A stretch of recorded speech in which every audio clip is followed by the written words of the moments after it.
Good morning all. Myself Jatin Mohan Sharma, branch head Viron institute Ranikabagh Amritsar. आज हम बात करेंगे यूपीएससी एनडीए रिटन एग्जाम के बारे में। जब भी यूपीएससी एनडीए रिटन एग्जाम की बात होती है तो स्टूडेंट्स के मन में काफ़ी डाउट्स आते हैं कि इस पेपर में क्या क्या आता है, क्या पैटर्न है, और इसको अगर हमें क्लियर करना है तो उसके लिए हमें क्या क्या मेहनत करनी पड़ेगी, कट ऑफ क्या जाता है, कितने मार्क्स लाने से हम एनडी के लिए क्वालिफाई हो सकते हैं और एसएसबी इंटरव्यू में बैठ सकते हैं। तो आज इस सेशन में हम बात करेंगे प्रॉपर पैटर्न के बारे में एनडीए के, ठीक है, और उसके लिए क्या क्या चीज़ें हैं जो बच्चों को ध्यान देनी होती हैं इस पेपर को क्रैक करने के लिए, ठीक है। तो सबसे पहले मैं यह बताना चाहूँगा कि एनडीए का पेपर दो हिस्सों में बटा होता है। एक हिस्सा है मैथ्स एग्जाम और दूसरा हिस्सा है जीएटी, जनरल एबिलिटी टेस्ट, ठीक है। जो मैथ्स एग्जाम है वो 11th और 12th लेवल का आता है। जो 11th और 12th लेवल का सिलेबस है वही इस मैथ्स के एग्जाम में आता है। बट यहाँ पे एक चीज़ क्लियर कर दें कि इसका लेवल जेई लेवल का नहीं होता, लेवल थोड़ा कम होता है। जो एनडीए का पेपर है, बच्चों को घबराने की जरूरत नहीं है, एनडीए का पेपर का लेवल जेई लेवल से बहुत कम होता है। बट जो सिलेबस है 11th और 12th का ही आता है, ठीक है जी। इसमें कुल 120 क्वेश्चंस आते हैं, ठीक है। तो बच्चे घबरा जाते हैं कि हम पूरे 120 करें, अगर कुछ गलत होगा तो क्या होगा, गलत करेंगे तो नेगेटिव मार्किंग है। बट हमें यहाँ पे एक चीज़ का ध्यान रखना होगा, जब भी हम मैथ्स का पेपर अटेम्प्ट करने जाएं हमें ध्यान ये देना है कि हमारा स्ट्रॉन्ग पार्ट क्या है। जैसे मैथ्स आगे डिवाइडेड है, वेक्टर अलजेब्रा में, प्रोबेबिलिटी में, स्टैटिस्टिक्स में, ट्रिग्नोमेट्री में, डिफरेंट पार्ट्स में डिवाइडेड है। तो हमें देखना होगा हमारी क्षमता, हमारी स्ट्रेंथ क्या है। हमें पहले क्या करना है कि हमें 120 क्वेश्चंस को स्टडी कर लेना है शुरुआती दौर में और देखना है कि उनमें से हमारा स्ट्रॉन्गेस्ट पार्ट क्या है, क्योंकि हमने प्रैक्टिस की होती है, हमें पता होता है कि कौन सा पार्ट हमारा स्ट्रॉन्ग है। हमें सबसे पहले वो क्वेश्चंस अटेम्प्ट करने हैं। जब हमारे वो क्वेश्चन सॉल्व हो जाएं, ठीक है, तो फिर हमें उन क्वेश्चंस पे जाना है जिन्हें हम कुछ सॉल्व करके भी सॉल्व कर सकते हैं उसके बाद। परंतु यहाँ पे हमें एक चीज़ का ध्यान रखना होता है कि हमें जो करना है सही करना है, गलत कुछ भी नहीं करना, क्योंकि नेगेटिव मार्किंग है। तो यहाँ पे एक चीज़ मैं बताना चाहूँगा अपने स्टूडेंट्स को कि अगर 120 में से कुल 50 या लेकर 60 क्वेश्चंस भी स्टूडेंट सही कराएं और कोई भी क्वेश्चन गलत ना करें, 50-60 क्वेश्चन सही कराएं तो भी उनका मैथ्स का पार्ट क्वालिफाई हो जाता है। मैथ्स में वो उतने नंबर हासिल कर लेते हैं जिससे वो एनडीए का पेपर क्वालिफाई कर लें।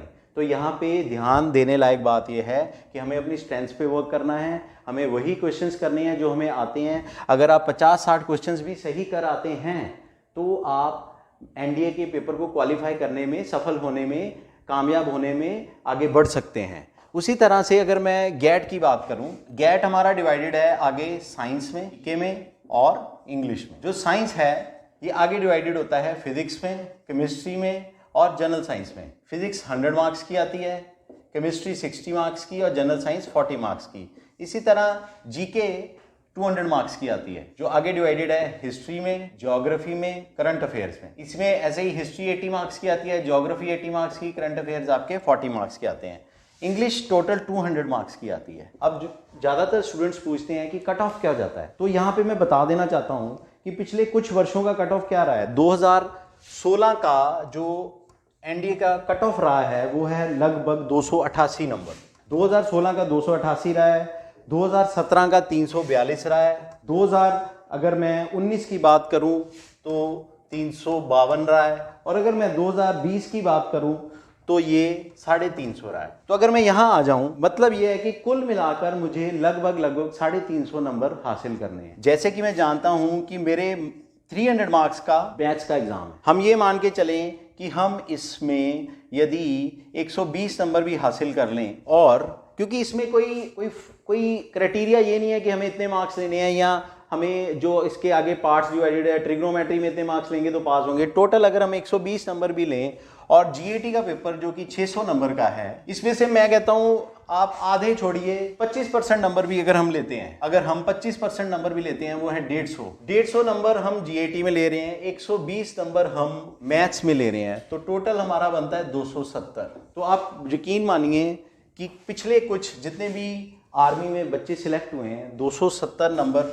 वाले बच्चे ऑफिसर्स बने हैं। तो एक मिथ आपको क्लियर करना होगा। एक मिथ है कि 900 में से हमें 900 नंबर नहीं लेने। जैसे पिछले 4 साल का मैं पैटर्न देख रहा हूं, तो उसमें मैं देख रहा हूं कि हाईएस्ट नंबर 352 गए हैं और 270 नंबर वाला बच्चा भी सिलेक्ट हुआ है। तो बच्चों को एक चीज़ बहुत अच्छी ध्यान में रखनी होगी कि जब भी आप पेपर देने जा रहे हैं तो आपको पता होना चाहिए अपने पेपर पैटर्न का, जो मैं भी बता चुका हूं, उस पेपर पैटर्न में मेरी स्ट्रेंथ्स क्या है, मेरी वीकनेसेस क्या हैं, ठीक है। कहां पे मैं स्कोर कर सकता हूं, कहां पे नहीं कर सकता हूं।